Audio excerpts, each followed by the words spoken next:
Shalom à toutes et à tous. On se retrouve sur l'île Mode avec le Rav Yehuda Ben Ishai pour parler de la paracha de la semaine. Comme chaque semaine, on a le plaisir de le retrouver. Cette semaine, c'est parachat Acharemot Kedoshim. Tout peut s'arranger et on a eu une demande, évidemment, que le cours soit dédié par Ariel pour son père, le Elou Nishmato Shel Yitzhak Ben Yirkiel Ze'ev Hirsch. Bechavod Rav Ben Ishai. Shalom, shalom, merci Aaron. Bruchim Abaim à tous nos auditeurs et auditrices. Le cours est aussi consacré les Ilui Nishmat. Shalom Charlie Ben Kamuna et Arki Zichrono Livracha par sa femme. Et effectivement, nous avons deux parachutes cette semaine. Nous avons et la paracha de Acharemot et la paracha de Kedoshim. Et on va étudier quelque chose qui est à la charnière des deux parachiotes, puisqu'on va étudier euh, le sujet qui se trouve à la fin de la paracha de Acharemot et qui donc va nous faire continuer vers la paracha le chemin vers la paracha de Kedoshim. Alors, je voudrais dire en introduction, la première chose qui me paraît importante. Euh, la Torah est une Torah de vie et elle est profondément attachée à la vie parce que la vie est quelque chose de divin. Et quand je parle de la vie, je ne parle pas de la vie provisoire, éphémère, mais je parle de l'essence même de la vie. Et tout ce que Akadosh Baruch Hu va nous donner, aussi bien au niveau de ses lois que du temps, que de l'espace, est destiné à nous faire toucher l'essence même de la vie. Précisément pour dépasser le côté éphémère et provisoire de la vie qui a rendu l'humanité tellement pessimiste. Voilà que la Torah nous propose de dépasser ce côté provisoire, de dépasser ce côté passager de l'homme sur terre. La Torah nous propose de toucher à la vie de la vie, à l'essence même de la vie. Et cela ne se termine jamais.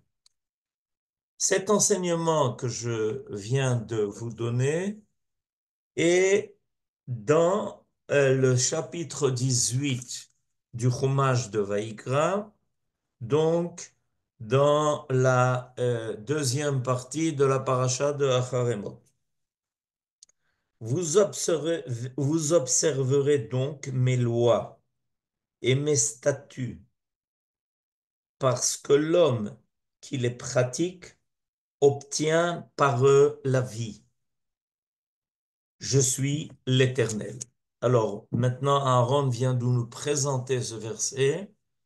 Nous l'avons sous les yeux. Il est très important d'y faire attention. Ushmartem et chukotai, vet mishpatai, asher yaase otam ha'adam, vachai baem. Ani Adonai. Alors, essayons de comprendre plus profondément ce verset. Vous garderez, respecterez mes lois et mes mishpatim, mes indications. Alors, quand on entend chukotai et mishpatai, dans un premier sens, dans une première approche, on entend que Dieu a des lois à nous donner. Chukotai et mishpatai. C'est ce qu'on vient un instant de dire. Mes lois et mes statuts. Mais en réalité, il y a un sens plus profond ici qui est marqué dans ce texte. Chukotai, ce sont mes lois à moi. En d'autres termes, ce que Akadosh Baruch Hu nous dit dans ce verset, c'est qu'il y a deux dimensions pour les lois et les statuts. La première dimension, évidemment, est des choses qu'Akadosh Baruch Hu a rédigées pour nous, a prévues pour nous. Mais la deuxième dimension, elle est beaucoup plus essentielle. Ce sont ses lois à lui. Ce sont les lois de Dieu. C'est le monde de Dieu. Chukotai ou mishpatai. C'est comme ça que mon monde à moi, nous dit Akadosh Baruch Hu, est agencé. Si vous vous élevez jusqu'à mes lois et mes statuts, alors vous ne restez pas dans un monde qui n'est que provisoire, qui n'est qu'éphémère, qui n'est que passager. Vous vous haussez au monde de l'éternité. Vachai Baem. Et votre vie devient une autre catégorie de vie. C'est une vie qui est ancrée dans le monde de l'éternité. C'est autre chose. Donc, ce que la Torah nous propose, elle ne nous propose pas des lois qui viennent nous obliger de l'extérieur. Elle nous propose au contraire de rentrer dans un autre système de vie. Un système qui est une vie qui est permanente, une vie qui veut dire quelque chose, une vie qui est pleine de bonté, de droiture, de vérité, qui ne change jamais. Ce sont des lois éternelles, donc elles nous permettent de toucher le monde de l'éternité. Et de là, je voudrais passer aux versets qui apparaissent à la fin de cette paracha de Acharemot. Dans ces versets-là, il y a un avertissement qui est donné et un avertissement qui est répété. Cet avertissement est que les peuples qui habitaient Eretz Israël avant notre entrée, qui s'appelait Eretz Kenaan, ces peuples-là n'ont pas pu y rester définitivement. Ils n'ont pu y apparaître que provisoirement. En fait, ça a déjà commencé par l'invasion de ces peuples-là à l'époque de Abraham. Ve'hakenaani az ba'aretz. C'est seulement à l'époque de Abraham que ces peuples-là se sont emparés de cette terre qui est destinée aux descendants de Shem. Et ensuite, la Torah va longuement nous décrire comment ces peuples-là ont adopté des lois qui les a rendus de plus en plus provisoires sur la terre qui est la terre de l'Éternel. En d'autres termes, si nous adoptons, nous nous conduisons selon les lois de l'Éternel, notre présence sur la terre de l'Éternel est éternelle. Et la Torah, dans le verset que vous avez sous les yeux, va nous expliquer pourquoi ces peuples-là, les peuplades de Canaan, ou tout autre peuple qui par la suite va vouloir occuper Eretz Israël, ne peut jamais tenir le coup sur cette terre, ne peut jamais tenir le coup sur cette terre. Et pourquoi? Parce que ils ont une conduite qui n'est qu'éphémère. Leurs lois sont des lois qui sont contre nature. contre la volonté profonde du Créateur avec ses créatures.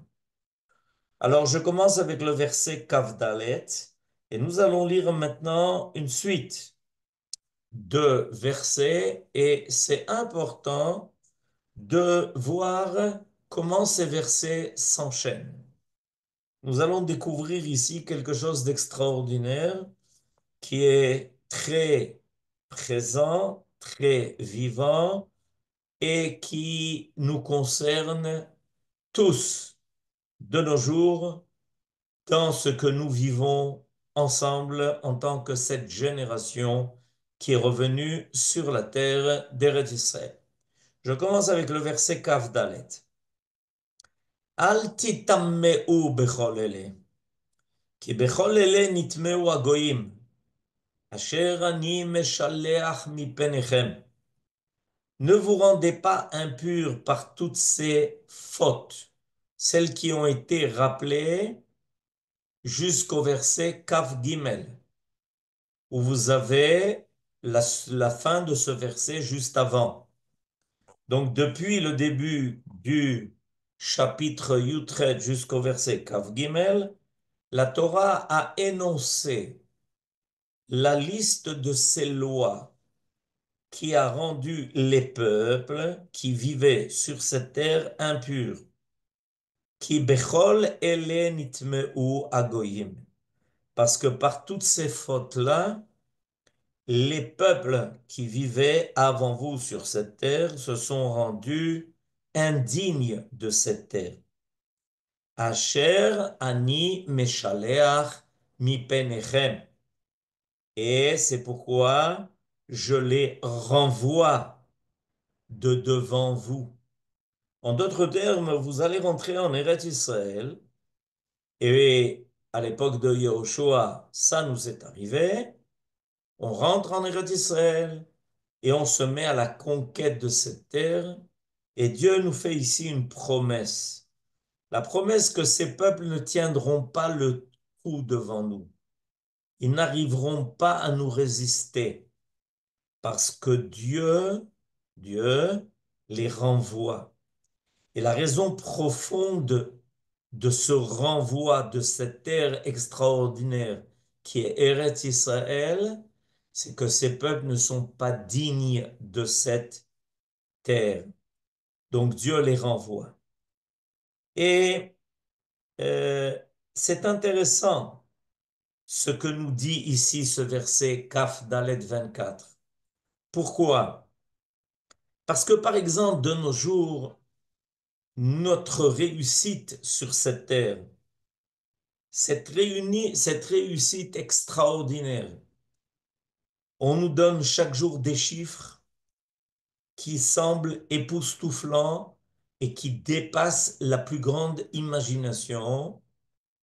Alors, certains disent que cette réussite n'est qu'éphémère. Cette réussite, elle n'est pas véritable. Pourquoi? Parce que on ne l'attribue pas à Dieu. Il y a ici une grave erreur de la foi. Cette réussite n'aurait pas été possible sans Dieu. Quand on est les témoins de ce que aujourd'hui l'État d'Israël, dont nous avons fêté 77 ans seulement d'indépendance, réussit à faire et rend les peuples dans le monde entier ébahis, on oublie que profondément la main du peuple d'Israël est tenue par la main de Dieu. Évidemment, comment oublier, comment penser qu'une telle réussite ne peut être que la réussite de l'homme? Quand on regarde l'homme comme quelque chose de petit et qu'on n'a pas la capacité de voir la grandeur de ce peuple, parce que précisément sa grandeur a pour origine la grandeur divine, Alors on finit par considérer les réussites de ce peuple comme des réussites que ne sont qu'humaines. Et voilà que ce verset, qu'est-ce qu'il nous dit?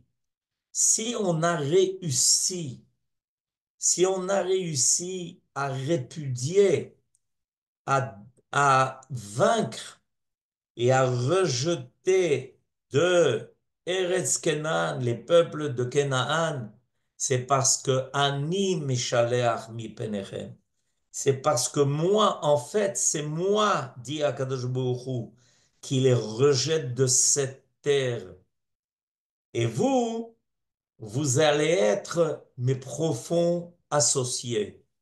Quand Yahushua va rentrer avec l'armée d'Israël et qu'il va il va remporter des victoires dont aujourd'hui on est capable un peu de deviner la grandeur par la grandeur de la victoire que l'on a sur nos ennemis, sur tous les fronts. On commence à comprendre comment on est accompagné par la providence divine pour une telle réussite. C'est Dieu qui est au devant de nos armées. C'est Dieu qui guide nos pilotes à 2000 kilomètres de distance pour, pour faire des exploits, remporter des victoires extraordinaires, revenir sains et saufs. Ani meshaleach mi penechem. C'est moi qui les rejette devant vous.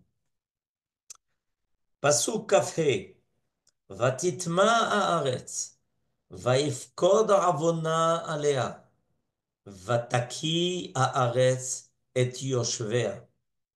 À cause des abominations que ces peuples de Canaan ont fait, qui comprenaient l'idolâtrie, la débauche et aussi le crime, la terre a été souillée. Elle n'a pu plus supporter de telles erreurs, une telle conduite humaine dépravée. Vaifkod avona alea. Les fautes qui s'y faisaient sont montées, se sont présentées devant le Créateur pour dire, mais enfin, cette terre ne peut pas continuer de supporter de telles abominations. Vataki haaretz et yoshvea. Et à ce moment-là, la terre a vomi ceux qui étaient sur elle. Rashi nous explique que la terre d'Eretz Israël est une terre sensible. Merci Aaron de nous présenter le Rashi. Velo taki haaretz etchem. Mashal leben melachim. À quoi ça ressemble? À quoi ressemble cette terre? À un fils de roi. She'echilu davar ma'us. À qui on a donné une nourriture qui ne lui convenait pas du tout. She'no omed beme'av elamekio. Et ce fils de roi qui est habitué à manger à la table de son père, voilà qu'il ne supporte pas une telle nourriture dans ses entrailles. Et alors, il rejette, il vomit ce qu'on lui a donné à manger. Nous dit Rashi, Kach Eretz Israël, Ena Mekayemet Ovre Avera. Cette terre est sensible, c'est une terre vivante. Regardez, il y en a qui tiennent le coup sur cette terre et il y en a qui ne tiennent pas le coup. Pendant des siècles et des siècles, les peuples ont déferlé. La liste est tellement longue. Si on devait faire la liste des peuples qui ont essayé de s'attacher, d'y rester et qui ont dû partir l'un après les autres. ils n'ont pas tenu le coup.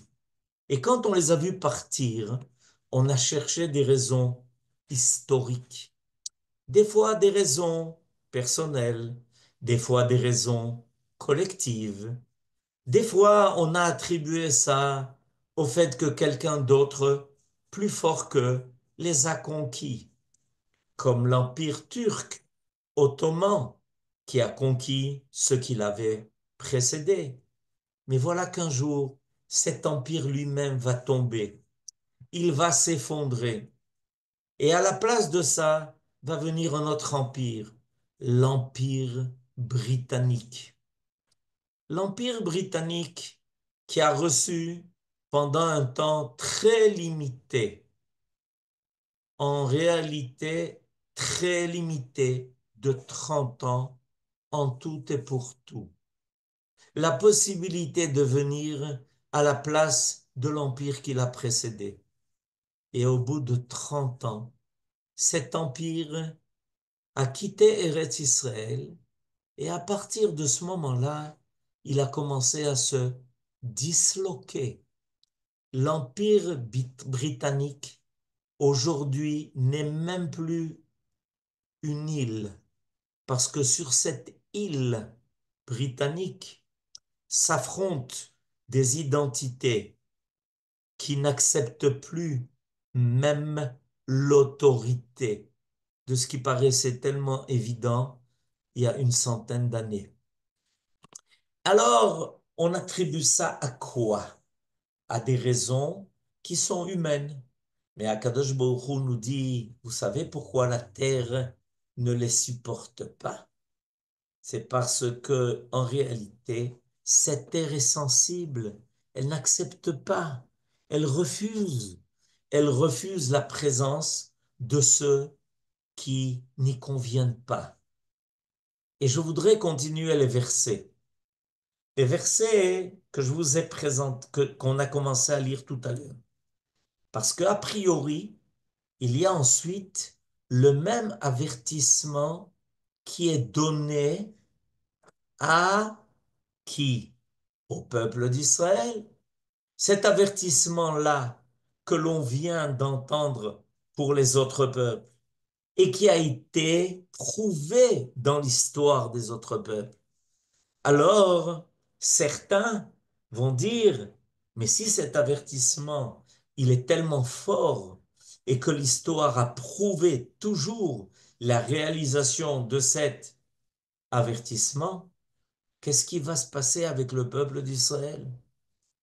C'est une grande question et c'est la question qu'on va essayer aujourd'hui de mettre au point parce qu'elle est vitale pour nous.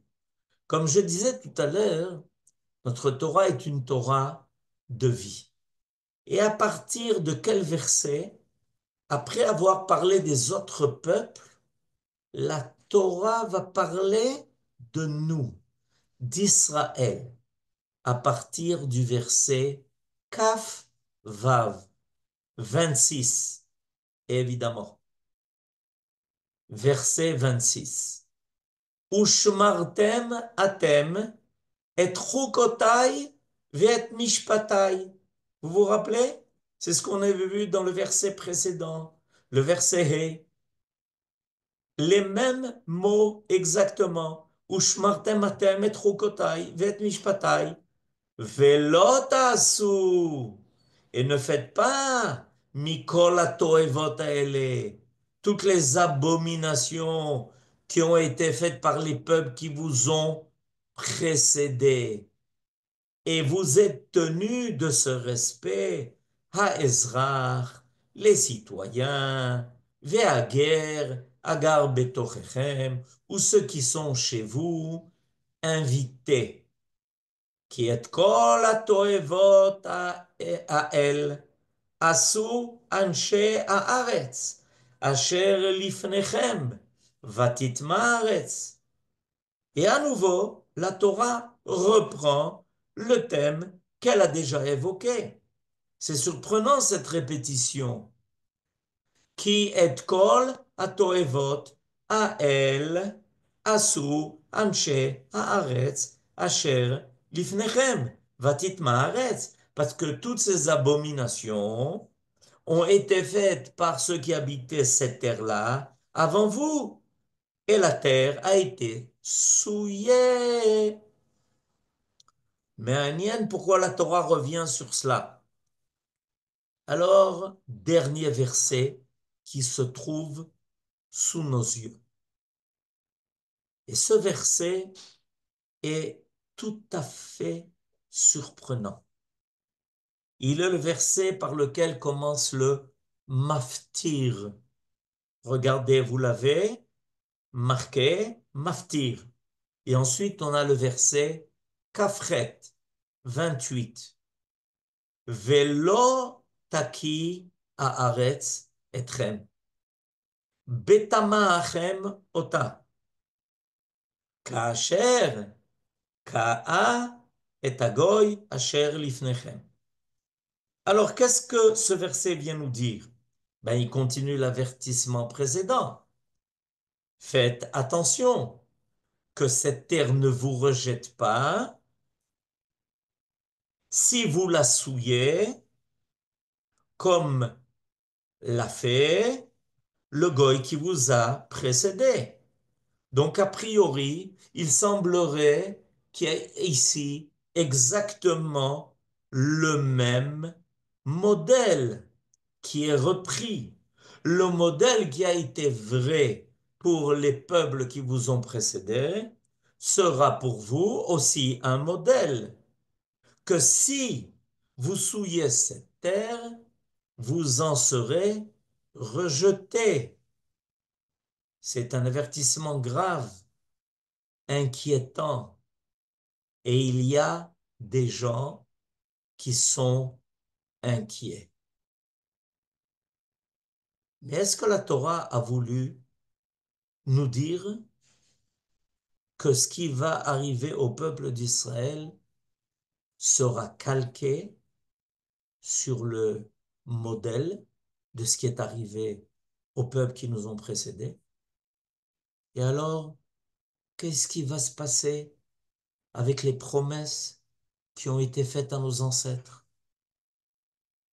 Qu'est-ce qui va se passer avec toutes les promesses qui ont été faites par les prophètes? Qu'est-ce qui va se passer avec les promesses qui sont dans la Torah elle-même?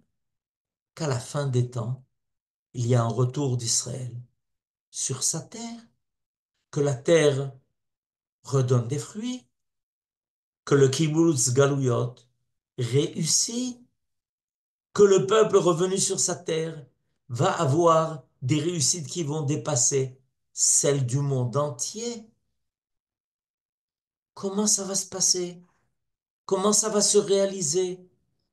Puisque le modèle est le même a priori. Et voilà ce que la Torah ne nous dit pas. La Torah aurait dû, en réalité, énoncer ce verset de façon différente. Elle aurait nous dire, elle aurait dû nous dire, dans le verset d'avant, qui est Kol toevot hael, asu anshe haaretz, asher lifnechem, vatitma haaretz. נכון? En réalité, dans le verset d'avant, elle a déjà prévenu. ושמרתם אתם את חוקותיי ואת משפטיי, ולא תעשו מכל התועבות האלה, האזרח והגר הגר בתוככם. Qui taqui à aretzetrem. Parce que si vous le faites, la terre vous rejettera. Mais regardez ce qui est marqué dans le verset Kafret. Elle a dit autre chose. Velotaki à aretzetrem. Comment velotaki? Au contraire. Qui taki? Lo velotaki. Alors, comment comprendre ça? Parce qu'il y a une différence fondamentale. Cette différence-là est que profondément, quand le peuple d'Israël s'est mal conduit au premier temple, au deuxième temple. Il y a toujours un retour qui s'est fait. Le départ d'Israël de sa terre n'a jamais été définitif. La terre n'a pas vomi le peuple d'Israël. Elle l'a, elle lui a ouvert la porte pour qu'il aille se soigner. Il est parti en exil. Il s'est soigné. Il a été apprendre des choses difficiles. Mais notre histoire nous prouve que nous n'avons jamais été vomis de la terre. Quand un individu vomit la nourriture qu'il a prise, il ne la reprend jamais. Est-ce que vous avez déjà vu quelqu'un remanger ce qui a été vomi? Or voilà que la terre, après la destruction du premier temple, a réouvert ses portes à ses enfants. Voilà que la terre, après la destruction du deuxième temple, réouvre la porte à ses enfants. Parce que le peuple d'Israël ne quitte jamais sa terre définitivement. Et je voudrais, pour conclure, vous amener un enseignement extraordinaire que Dieu, par sa providence, m'a mis sur la route de mon étude. Un enseignement d'un élève de Rabbi Moshe Chaim Luzzatto, le Ramchal. Il s'appelle Rabbi Moshe David Vali et il a écrit un commentaire extraordinaire de la Torah et de toute la Bible. Et il amène dans son commentaire des choses très profondes. Et voilà l'enseignement qu'il dit. Il y a un enseignement de nos sages qui dit, il faut s'habituer à toujours avoir une double attitude vis-à-vis de ceux dont on est responsable. Repousser de la main gauche, rapprocher de la main droite. On ne doit jamais repousser des deux mains à la fois. C'est un principe d'éducation clé, fondamental. Et ce principe-là, il est Yad Smol Dora, Yad Yemin Mekarevet, enseignement qui est donné dans le Talmud, nous dit cet élève du Ramchal, le Ramat Vali, avec les peuples qui essayent de s'emparer de notre terre et auxquels Dieu a ouvert momentanément la porte. Dieu applique le contraire. Sa main gauche les a rapprochés et sa main droite les fait qu'ils s'en éloignent. En d'autres termes, quand ils sont repoussés de notre terre, vomis de notre terre, c'est de la main droite de Dieu, la main forte.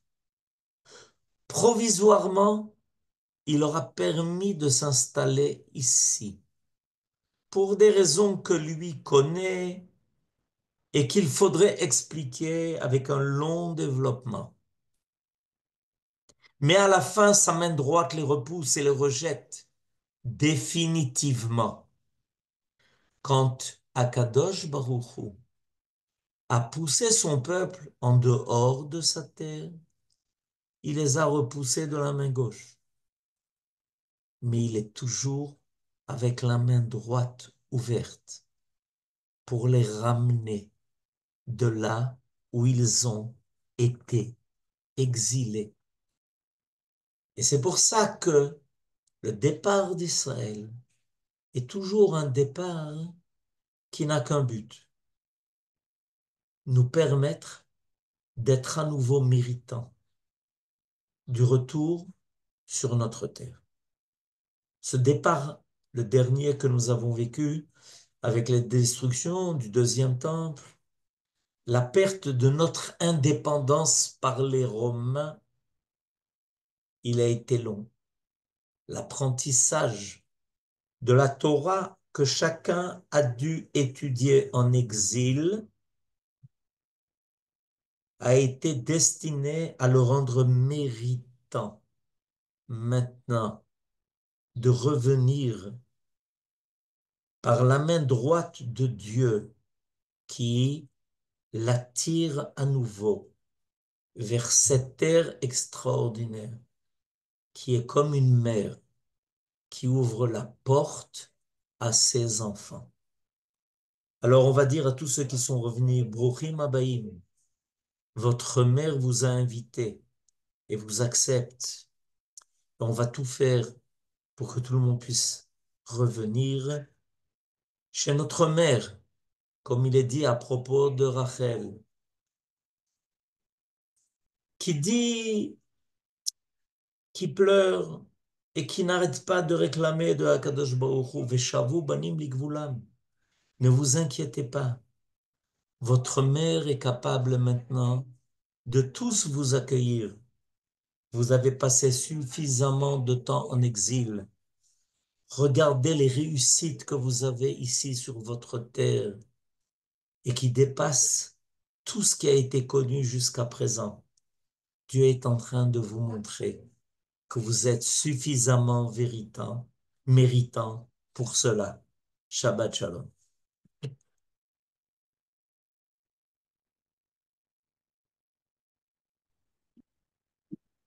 תודה רבה רב, שבת שלום à tous, vous pouvez ouvrir les micros, Besorot, Tovot, Amen. לכולם. Merci d'avoir visionné cette vidéo. Je vous invite à vous abonner à notre chaîne InMode pour plus de replays, de conférences, de cours, d'interviews. Cliquez sur le bouton juste ici et vous êtes abonné à l'InMode. À très bientôt.